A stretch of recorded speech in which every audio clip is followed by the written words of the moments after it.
اگر میں آج سے روزانہ استغفار کرنا شروع کروں تو مجھے کیا فائدہ ہوگا، اور استغفار پڑھنے کا سب سے بہترین طریقہ کیا ہے جس سے استغفار قبول ہوتا ہے؟ آپ میں سے بہت سے دوستوں نے ہم سے اس بارے میں رہنمائی کی درخواست کی ہے، اس لیے آج کی ویڈیو میں ہم اس کا جواب تفصیل سے جانیں گے اور آپ کو بتائیں گے کہ روزانہ استغفار پڑھنے سے آپ کو کیا کیا فوائد حاصل ہو سکتے ہیں۔ بس آپ سے التماس ہے کہ اس کے فوائد جاننے کے لیے پلیز ویڈیو کو آخر تک ضرور دیکھیں، اور اسی طرح کی مزید ویڈیوز کے لیے بھی ہمارے چینل کو سبسکرائب کر کے بیل آئیکن پر کلک کریں۔ پیارے دوستوں، ہمارے چینل پر دوبارہ خوش آمدید۔ آج کی ویڈیو ایک ایسے موضوع کے بارے میں ہے جس کے بارے میں آپ میں سے بہت سے لوگوں نے گزارش کی ہے۔ اگر میں آج سے روزانہ استغفار کا کثرت سے ورد شروع کر دوں تو مجھے کیا فائدہ ہوگا، اور استغفار پڑھنے کا بہترین طریقہ کیا ہے کہ جس سے استغفار قبول ہو۔ انشاءاللہ آج ہم اس موضوع پر تفصیل سے بات کریں گے۔ اسے تفصیل سے سمجھنے کے لیے آپ سے التماس ہے کہ ویڈیو کو آخر تک لازمی دیکھیں تاکہ استغفار کو اپنے روزمرہ کی زندگی میں شامل کرنے سے حاصل ہونے والی بے شمار برکات اور فوائد کو پوری طرح سمجھ سکیں۔ تو آئیے جانتے ہیں۔ استغفار طاقتور دعاؤں میں سے ایک ہے۔ یہ صرف استغفر اللہ کہنے کے بارے میں نہیں ہے، بلکہ اپنے گناہوں پر سچی ندامت محسوس کرنے، اللہ کی طرف رجوع کرنے اور مستقبل میں ان گناہوں سے بچنے کا عہد کرنے کے بارے میں ہے۔ حضور نبی کریم صلی اللہ علیہ وسلم نے استغفار کی اہمیت پر بہت زور دیا ہے۔ آپ صلی اللہ علیہ وسلم کی سنت مبارکہ ہے کہ آپ دن و رات میں 70 مرتبہ سے زیادہ اللہ سے استغفار کرتے تھے۔ غور کیجئے، یہ امام الانبیاء حضرت محمد رسول اللہ صلی اللہ علیہ وسلم کی حالت تھی، اور آپ گناہوں سے بالکل پاک و صاف تھے۔ اللہ نے آپ کے اگلے اور پچھلے سارے گناہوں کو بخش دیا تھا، اس کے باوجود آپ استغفار کا اس قدر اہتمام کرتے تھے۔ اب اگر اللہ کے پیارے نبی صلی اللہ علیہ وسلم نے اتنی کثرت سے استغفار کیا تو ہم کتنی غلطیوں اور کوتاہیوں سے بھرے ہوئے ہیں۔ ہماری کیا حالت ہے کہ ہم آپ کے امتی ہیں، اور آج کے اس پچھلے زمانے کے بہت ہی خطا کار اور انتہائی گناہ کرنے والے کمزور مسلمانوں میں سے ہیں، اور اپنی بہت زیادہ مشغولیت کی وجہ سے اللہ سبحانہ و تعالیٰ کے ذکر اور اطاعت و فرما برداری اور تقرب حاصل کرنے اور گناہوں کے مرتکب ہو کر اس سے استغفار کرنے میں بہت ہی غافل اور سست ہیں۔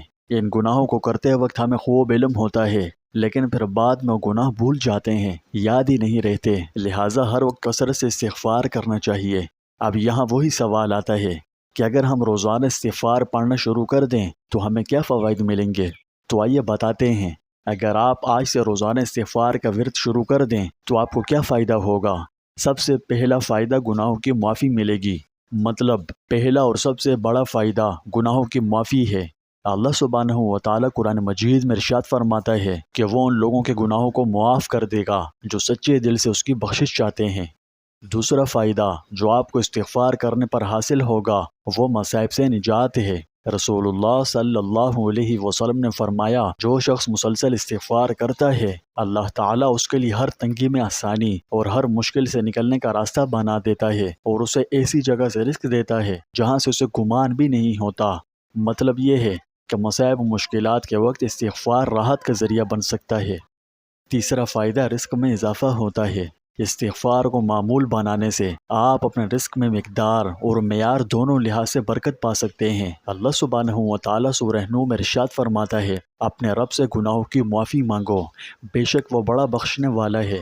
وہ تم پر کثرت سے بارش برسائے گا اور تمہارے مال اور اولاد میں اضافہ کرے گا، اور تمہارے لیے باغات پیدا کرے گا اور نہریں جاری فرمائے گا۔ چوتھا فائدہ اندرونی سکون اور اطمینان حاصل ہوگا۔ استغفار سے دل کو سکون ملتا ہے، یہ روح کو صاف کرتا ہے اور گناہوں کے بوجھ کو دور کرتا ہے، آپ کو اللہ کے قریب لاتا ہے اور آپ کے دل کو سکون سے بھر دیتا ہے۔ پانچواں فائدہ آفات سے حفاظت رہتی ہے۔ اللہ سبحانہ و تعالیٰ سے استغفار کرنا آفات اور مصیبتوں کے خلاف ڈھال کا کام کرتا ہے۔ یہ آپ کی زندگی میں اللہ کی رحمت کے نزول کا باعث بنتا ہے اور آفات کے خلاف حفاظت فراہم کرتا ہے۔ اب آئیے استغفار پڑھنے کے بہترین طریقے پر بات کرتے ہیں تاکہ یہ یقینی بنایا جا سکے کہ اللہ سبحانہ و تعالیٰ ہمارے استغفار کو قبول کر لے۔ سب سے پہلی چیز جو استغفار کی قبولیت کے لیے بہت اہم ہے وہ ہے اخلاص پیدا کرنا، یعنی پہلا قدم اخلاص ہے۔ مطلب آپ کا دل عمل میں پوری طرح مشغول ہونا چاہیے۔ یہ صرف الفاظ کے بارے میں نہیں ہے کہ بے دہانی میں صرف استغفر اللہ پڑھا جائے۔ یہ حقیقی طور پر اپنی غلطیوں اور گناہوں پر پشیمانی اور اللہ سے معافی مانگنے کی شدید خواہش کے بارے میں ہے۔ بندہ پوری طرح استغفار کے عمل میں مشغول ہو اور سمجھے کہ وہ استغفار کیوں کر رہا ہے اور اس سے کیا ہوتا ہے۔ دوسری نمبر پر مستقل مزاجی اختیار کریں اور استغفار کو روزانہ کی عادت بنائیں، چاہے یہ ہر نماز کے بعد ہو یا صبح و شام یا جس وقت بھی آپ کو یاد آ جائے، استغفار سے اپنی زبان کو تر رکھیں۔ تیسری چیز، استغفار کے ساتھ دوسرے نیک اعمال بھی کریں، یعنی اپنے استغفار کو دوسرے نیک اعمال کے ساتھ جوڑیں، جیسے اللہ کی رضا کے لیے صدقہ دینا، وقت پر نماز پڑھنا اور ضرورت مندوں کی حسب توفیق مدد کرنا۔ اس سے آپ کی توبہ کے قبول ہونے اور آپ کی زندگی میں برکات نازل ہونے میں دیر نہیں لگتی اور آپ خوشحال ہو جاتے ہیں۔ چوتھی چیز، نبوی دعائیں بھی پڑھیں۔ استغفار کی بہت سی خوبصورت دعائیں ہیں جو رسول اللہ صلی اللہ علیہ وسلم نے امت کو سکھائی ہیں، جیسے سید الاستغفار ہے تو سید الاستغفار اور اس کے ساتھ دوسری دعائیں پابندی سے پڑھنے کی عادت بنائیں۔ پیارے دوستوں، یاد رکھیے، استغفار صرف ایک جملہ نہیں ہے، یہ نیک صالح زندگی گزارنے کا ایک طریقہ ہے۔ اسے اپنے روزمرہ کے معمولات میں شامل کر کے آپ اپنی زندگی میں اللہ سبحانہ و تعالیٰ کی لامتناہی برکات، بخشش اور آفات سے تحفظ حاصل کر سکتے ہیں۔ پیارے دوستوں، استغفار پڑھنے سے آپ کو کیا کیا فوائد ملتے ہیں، یہ آج ہم نے تفصیل سے سمجھ لیے ہیں۔ اس لیے آج سے ہی یہ مبارک عمل شروع کریں اور روزانہ استغفار پڑھنے کا عہد کریں، اور ویڈیو میں جو فوائد و برکات ہم نے بتائے ہیں، استغفار سے انہیں حاصل کریں۔ اگر آپ کو یہ ویڈیو فائدہ مند لگی تو مزید اسلامی مواد کے لیے ہمارے چینل کو لائک، شیئر اور سبسکرائب کیجیے۔ اللہ تعالی ہم سب کو صدقے دل سے اور کثرت سے استغفار کرنے کی توفیق عطا فرمائے، آمین۔